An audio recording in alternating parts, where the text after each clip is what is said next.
Shri Mannath പത്മനാഭൻ്റെ 149ാമത്തെ Jayanti ആഘോഷങ്ങൾക്കാണ് TNSS ഒരുങ്ങുന്നത്. അത് ജാനുവരി 11 മഹോദയ ഹാളിൽ വെച്ച്, അശോക് നഗറിലെ മഹോദയ ഹാളിൽ വെച്ച് 9:30 മണിക്ക് ആരംഭിക്കുന്നതാണ്. അതെല്ലാവർക്കും അറിയാമെന്നുള്ളതും. എല്ലാവർക്കും മന്നം ജയന്തി ആഘോഷങ്ങളിലേക്ക് സ്വാഗതം. ഈ മന്നം ജയന്തി ആഘോഷങ്ങൾ പറയുന്നതിന് മുൻപ് മന്നത്തിനെ പറ്റി കുറച്ച് പ്രതിപാദിക്കണമെന്ന് ആഗ്രഹം തോന്നി. അതുകൊണ്ടാണ് ഈ വീഡിയോയുമായിട്ട് വന്നത്. തീയിൽ കുരുത്താൽ വെയിലത്ത് വാടില്ല എന്ന് മലയാളത്തിലൊരു ചൊല്ലുണ്ട്. അതിനെ അന്വർത്ഥമാക്കുന്ന ജീവിത പശ്ചാത്തലമായിരുന്നു ശ്രീ മന്നത്ത് പത്മനാഭൻ്റേത്. വളരെ കഷ്ടപ്പാടുകളിലൂടെ മുന്നോട്ട് പോയ ശ്രീ മന്നത്ത് പത്മനാഭൻ പഠനം പോലും ഒരു സമയത്ത് തീർക്കാൻ പറ്റാത്ത വരുന്ന സാഹചര്യങ്ങളും പണം ഇല്ലാത്ത അവസ്ഥയിലും കൂടെ കടന്നുപോയി. അതായത് 2ാം ക്ലാസ് വരെ പഠിച്ച് നിർത്തേണ്ട അവസ്ഥ വരെ വന്നു അദ്ദേഹത്തിന്.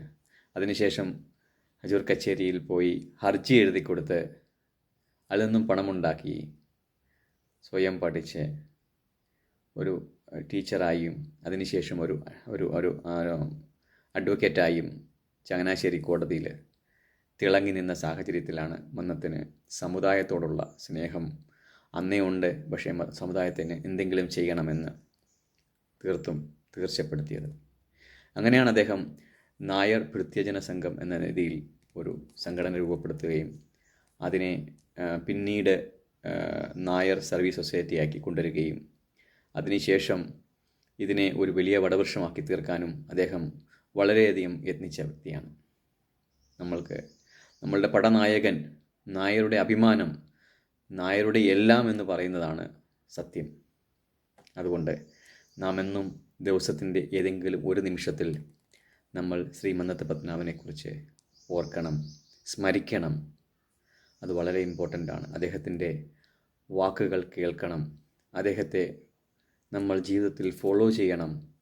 നമ്മളും നമ്മളുടെ അടുത്ത തലമുറയ്ക്കായി എന്തെങ്കിലും ചെയ്യാൻ താല്പര്യപ്പെടണമെന്നും ഞാൻ വിനീതനായി അഭ്യർത്ഥിക്കുന്നു.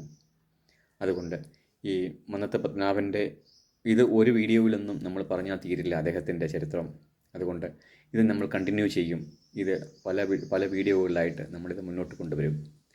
അതുകൊണ്ട് എല്ലാവരും മനസ്സുകൊണ്ടും ശരീരം കൊണ്ടും ജനുവരി 11 എല്ലാ നായന്മാരും, ഞാൻ കരയോഗമായിട്ട് പറയുന്നില്ല, എല്ലാ നായന്മാരും, തമിഴ്നാട്ടിലുള്ള എല്ലാ നായന്മാരും, ഇത് നമ്മളുടെ ഒരു ആവശ്യമാണ് മുന്നോട്ട് വന്ന് ഇതിനു വേണ്ടിയുള്ള എല്ലാ കാര്യങ്ങളും ചെയ്ത് ഈ ഒരു മന്നം ജയന്തിയുടെ ആഘോഷങ്ങളെ വളരെ വലിയ വിജയമായി ആക്കിത്തരണമെന്ന് പ്രത്യേകം അഭ്യർത്ഥിക്കുന്നു.